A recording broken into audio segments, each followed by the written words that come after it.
¿Qué tal? ¿Cómo están? Bienvenidos a un nuevo podcast de Hoy es el Día aquí en TVN Reto Higgins para tener conversaciones interesantísimas. Y hoy estamos con Benjamín Escobedo, que es historiador, además doctorando en historia, y con quien hablaremos un tema muy interesante. Benjamín, gracias por acompañarnos. Gracias a ti, Rodrigo, por la invitación cursada y a todo el equipo. Muchas gracias. Bueno, la pregunta es, ¿fue Jesús el primer referente sobre el cuidado al medio ambiente? Absolutamente. De hecho, así lo reconocen las ciencias de la religión, parte de la filosofía y el mundo occidental como un gran referente para el cuidado medioambiental y, por qué no decirlo, aventurarnos una premisa sobre ecología. Bueno, ¿qué dice la Biblia en torno al cuidado del medio ambiente? Comencemos por ahí. Sí, la verdad que ahí hay dos claves, me parece interesante comentar. La primera tiene que ver con el cuidado de la tierra, propiamente tal, algo que tiene que ver con los ecosistemas, una visión un poco más integral.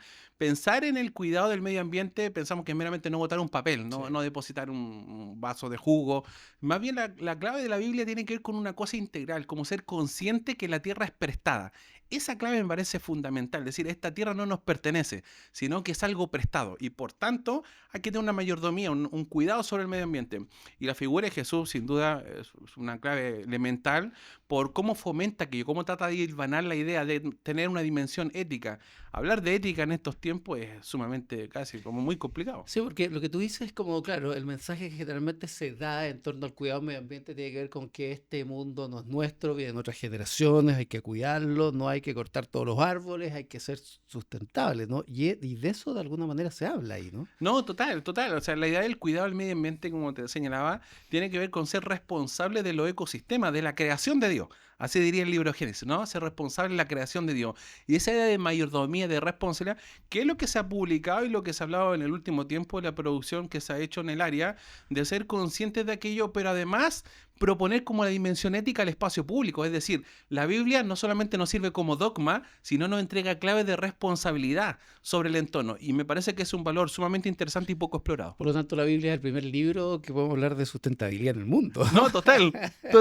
Si lo queremos ver en esa perspectiva, me parece que sí. Bueno, ¿qué dice Jesús? Hablando de alguna manera, ¿qué dice Jesús en la Biblia que sea como los primeros lineamientos de lo que estamos hablando? Sí, en este caso Jesús recuerda una frase constante que trata de aludir a la Septuaginta, el Antiguo Testamento en hebreo que fue traducido al griego, y Jesús dice constantemente la frase, oíste que fue dicho. Esa frase es muy recurrente, esa acentuación de Jesús aludiendo a aquellos consejos que dan los patriarcas, aquellos que están en el pasado. Ujú. Consideramos patriarca todo lo que sucede en el Antiguo Testamento. Y algunos lineamientos podría darte tres, que me parece que son interesantes. Ujú. El primero es un poco asociado a ser consciente de que la creación es algo que proviene de Dios. Entonces, como proviene de un ente superior, debemos ser conscientes que no tenemos arte ni parte, sino más bien algo prestado. Esa idea de Jesús se trabaja mucho. Ujú. La segunda tiene que ver con la idea de justicia.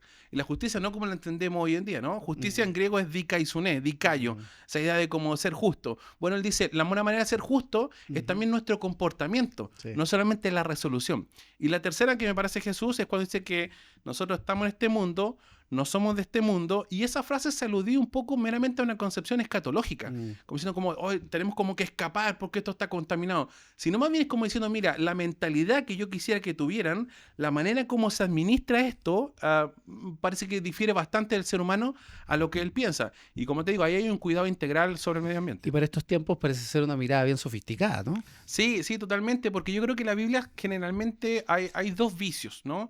Hay tal vez el referente más importante de la escuela de Frankfurt, Jürgen Habermas.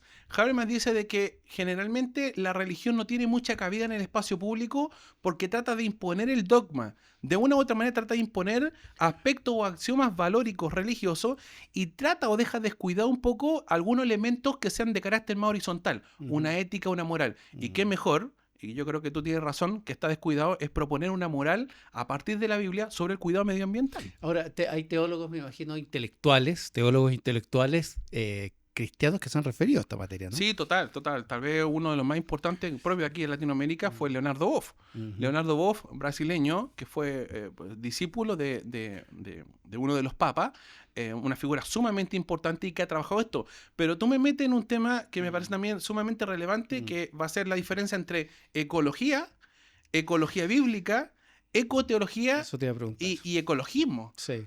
¿Cuál es la diferencia entre ellos? Yo creo que, tal vez me adelanto un poco, pero creo que también hay algo interesante a la hora de hablar cómo lo han trabajado estos intelectuales. Pero dímelo, ¿cuál es la diferencia? Sí, si hablamos de ecología, estamos hablando de una rama del punto de vista físico, del punto de vista biológico, de una rama que se dedica a estudiar los ecosistemas en su totalidad. Si hablamos de ecología bíblica, es la mirada que tiene la Biblia, y coloquemos el acento en eso, la mirada que tiene la Biblia, o sea, el texto sagrado del cristianismo, porque podríamos ir al Corán, podríamos viajar a otras expresiones, ¿no? Entonces, cuando viajamos a otras expresiones, ya deja de ser ecología bíblica y hablamos de ecoteología, que es lo que piensan las ciencias de la religión en torno al tema medioambiental. Entonces, ecología sería lo científico, lo duro. Ecología bíblica, la mirada del texto sagrado, del texto bíblico, del cristianismo, y ecoteología, que es lo último que ha nacido en los últimos años, en las últimas décadas, que decir, mira, todas las religiones no podemos transar nuestros dogmas, cada uno tiene una visión particular, sin embargo nos podemos unir en torno a temáticas comunes. ¿Y qué mejor hoy por hoy? El tema medioambiental. Ahora, ¿otras religiones tienen una mirada parecida? Sí, parecida, pero en momentos yuxtapuesta. Porque cuando uno mira, por ejemplo, el Islam también tiene un cuidado bastante significativo del medio ambiente, pero vamos a entrar en la disyuntiva, ¿qué religiones ven como favorable el capitalismo y qué religiones no? Claro. ¿Qué religiones consideran de que parece un ente mutilador del espacio y consideran que es una manera de avanzar? Porque recordemos lo que dijo tal vez Slavoj Žižek, que dijo, es más fácil que acabe el mundo a que acabe el capitalismo. ¡Qué frase! Notable. Bueno, ¿y existen organizaciones de alguna manera que preserven esta fe del cuidado del medio ambiente? ¿Existe alguien que realmente lo fomente? Sí, a nivel mundial y a nivel de nuestro país. A nivel mundial, recordemos lo de la señorita Greta, fue furor. Greta Thunberg. Sí, hace algunos años atrás, ¿no? Fue furor. Y parece que se paseaba constantemente, había una agenda con la ONU, ¿no? Un espacio así muy global, de agenda muy global. Cosas que hoy en día, ejemplo, Agustín Laje estaría en desacuerdo, César Vidal en España, etcétera, etcétera. Pero en Chile, si hacemos la bajada a nuestro país, hay dos entidades que son sumamente importantes en este aspecto. Una tiene que ver con ADIR, la Asociación de Diálogo Interreligioso de Chile, que la dirige el profesor Omar Cortés Gaibur, y Omar Cortés también, que es el director, hoy por hoy, hace algunos años, de la ONAR, la Oficina Nacional de Asuntos Religiosos. Y son dos entidades que tienen como prioridad, una, el diálogo interreligioso en torno a temáticas comunes, y en eso se desarrolla el cuidado o tratar de fomentar el cuidado por el medio ambiente. Que al final del día ellos dicen, al final, todos los gobiernos han fracasado en generar políticas públicas por esto. Porque no podemos estar detrás de cada persona para decir, no haga esto, esto no es correcto. Es difícil. Entonces, la manera de poder trabajar estas organizaciones, ADIR y ONAR, tiene que ver con la responsabilidad personal. Y por ahí el cristianismo tiene una hebra interesante. Bueno, yo no lo dije, pero esta conversación surge a partir de un libro que tú escribiste que se llama Ecología Bíblica, una perspectiva ética cristiana para la humanidad en el siglo XX. ¿Y por qué nace esa motivación de hacer este libro? Sí, nace porque la verdad que me he publicado ese texto en el extranjero, es uno de mis libros que se ha publicado en el extranjero en Colombia y llegó por distribución a nuestro país, y es puntualmente porque eso responde a una tesis de pregrado, de mi licenciatura en teología en esos años. Y yo me di cuenta, después de harto análisis, de harto estudio, con gente también que domina mucho la materia en nuestro país, y me di cuenta que no había ninguna dimensión desde la Biblia, del texto bíblico, que propusiera algunas claves valóricas en torno al cuidado medioambiental. Siempre se recurre a la Biblia para hablar de los mandamientos, del decálogo, que no robará a la mujer de tu prójimo. El pecado. El pecado, no, abunda, no, eso no. Hablar en nombre de Dios. No, claro, eso es famoso hoy en día, ¿no? Cualquiera, así diría el pastor Soto. ¿No? Sí. Pero cuando yo me di cuenta de aquello, dije, mira, la Biblia propone ciertas claves interesantes en torno a la responsabilidad personal. No apela al gobierno. Y ahí tú tienes un cambio de paradigma, ¿no? Thomas Kuhn, que alguna la palabra paradigma diría, mira, que hay un cambio de paradigma porque hemos pensado de que la Biblia solamente nos sirve para aspectos religiosos, pero la Biblia también nos sirve para cosas que tienen que ver con responsabilidad personal. Y los gobiernos lo han dicho. O sea, pensemos en Piñera en el tiempo pasado. Piñera lo dijo a inicio del gobierno, Boris también, la importancia que tienen las iglesias en todo, de manera transversal, evangélicas, protestantes, católicas, sobre el cuidado de aquellas cosas que nos preocupan. En este caso, responsabilidad personal. Sí, porque pensándolo bien, da la sensación ¿no? Que el cuidado del medio ambiente son temas recientes, digamos, de los últimos 50 años. Y si lo vemos en base a tus estudios o lo que tú nos cuentas, hay un origen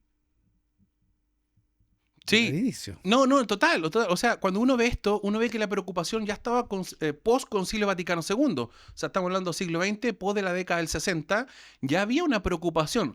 Lo que pasa es que toda esa gente hizo trabajos primarios que no fueron considerados. Más aún que las editoriales que publicaron estas investigaciones, en su gran mayoría, son europeas. O sea, cuando uno ve el trabajo, de ejemplo, de Leonardo Boff, cuando uno ve el trabajo de Domínguez, cuando uno ve el trabajo de quien murió, algunos intelectuales argentinos que se han dedicado a esto, son trabajos muy de la década del 70, muy de la teología de la liberación, ¿no? Es muy de esa época. Entonces, de la década del 60, del 70, post Concilio Vaticano II, hasta nuestra época, parece ser que son temáticas que quedan una mera investigación. Pero cuando uno ve que el cambio climático, cuando uno ve la idea del medio ambiente, parece que vuelven a cobrar vida. Pero son trabajos muy antiguos. Llevémoslo a la práctica. Muchas veces en este podcast llevamos las cosas a la práctica. Vas a cortar un árbol que tiene 200 años. ¿Vas a cortar un árbol que es obra de Dios? Interesante. Eso suena casi interpelante. Pero no. Acorralado.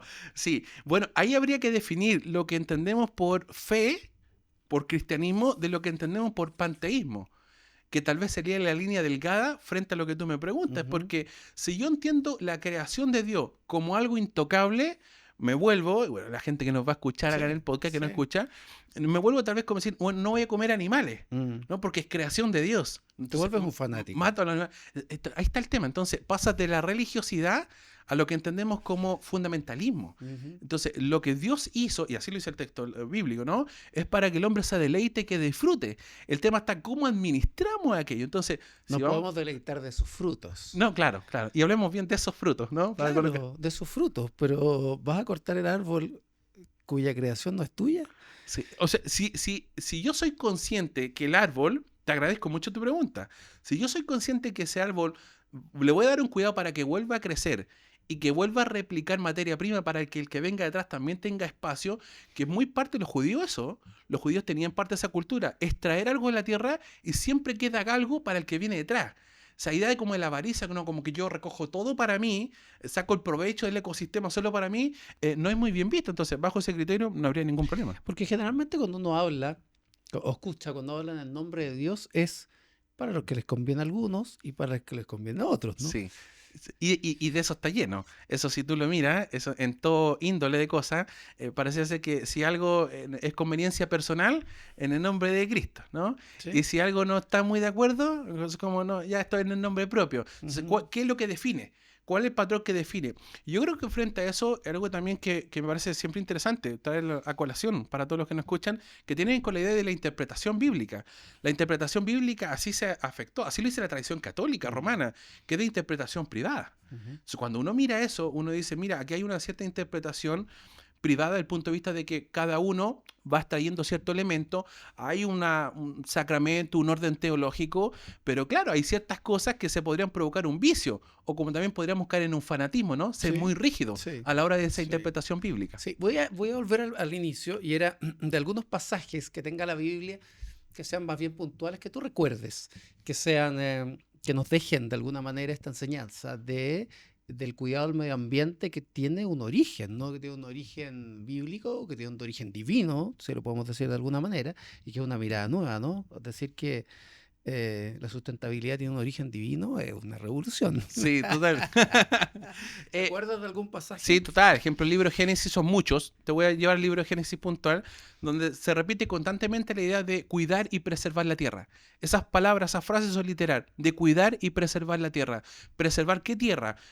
Tierra en hebreo es eret, ¿no? T-H-E, eret. Que aquí hay una gran contradicción para el mundo teológico, porque esa misma tierra fue cuando tú ves la famosa historia de Noé, del arca, ¿no? Sí. Y este gran diluvio, y hasta el día de hoy uno dice, bueno, si el diluvio fue universal o fue solo regional, y resulta, déjame meter este paréntesis, cuando uno ve la traducción de eret, que es tierra, puede significar región, porción de tierra, gran tierra, en ningún caso planeta. Entonces, el diluvio fue como en el planeta, probablemente fue solo en esa zona. ¿Y por qué te coloco esa idea acá? ¿Dónde estaban las cámaras? ¿No? ¿Dónde estaban las cámaras? Absolutamente. ¿Por qué te coloco esa idea, Rodrigo? Porque cuando uno ve eso, uno dice, mira, si no sería contradictorio. Sería como si Dios hubiese destruido todo, ¿no? Hubiese destruido todo con el diluvio. Entonces está destruyendo lo propio que él dice que hay que preservar. Sí.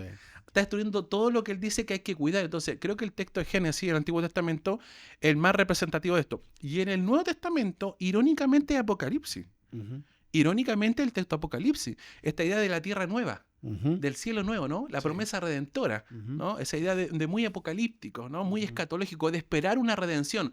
Es más, cuando tú ves el libro de Romanos, el Nuevo Testamento, dice que la tierra gime con gemidos indecibles, porque espera también con esos dolores de parto ser redimida. ¿Por qué redimida? Porque vivimos en una tierra que claramente el ser humano no ha cuidado y no ha preservado. Ahora, ¿quién está interesado en este diálogo, en esta conversación? ¿Cómo puede conseguir tu libro? Ecología Bíblica, una perspectiva ética cristiana para la humanidad en el siglo XX. Sí, bueno, el primer tiraje y el segundo se agotó, así que de eso siempre nos genera mucho contentamiento a los que escribimos. En las plataformas digitales, está disponible en las plataformas digitales, Busca Libre, Amazon, en alguna librería también quedan algunas copias, muy, muy poquitas, ¿no? Pero me parece que fue un acierto y me siento muy, muy contento de haber sido pionero en Chile sobre este Y trabajo. antes de cerrar, hablando de tu último libro. Sí, bueno, acabamos de publicar hace una semana, creo que haber sido, ¿no? 10 días. Un libro también que es lo único que se ha publicado hoy por hoy, en lo que va del año, a 100 años de la separación Iglesia-Estado en Chile, del 25 al 2025. Y creo que es un tema candente, muy tal vez adyacente a lo que estamos platicando, tal vez de manera tangencial, Sí. por el hecho de que uno mira y uno dice, bueno, el Estado, ¿qué tan responsable es sobre ciertas cosas que suceden en lo público? Eso por una parte. Ujú. Segundo, ejemplo, frente al tema ambiental, es decir, vivimos en un Estado laico. ¿La Iglesia quiere imponer una voz sobre algo a partir de una visión religiosa? ¿Quiere proponer algo de manera laica? ¿Vivimos realmente en un Estado laico? ¿Somos laicos? ¿Somos secular? ¿Hacia dónde apuntamos? Yo creo que es un trabajo que reunió a 9 académicos, gente de la Sociedad de Historia de la Iglesia de Chile, de la Sociedad de Historia y Geografía, miembros de la Academia de Historia Religiosa Valparaíso, que es un trabajo muy, muy interdisciplinar, con mucha lectura, y me parece que también una propuesta interesante, sobre todo hoy por hoy, que estamos a pocos días nuevamente del famosa discusión por quién será el presidente de nuestro país. Religión y política son dos elementos siempre interesantes de conversar. Siempre es polémico. Benjamín, muchas gracias por esta conversación y vamos a pensar 2 veces antes de cortar un árbol. Buenísimo. Gracias.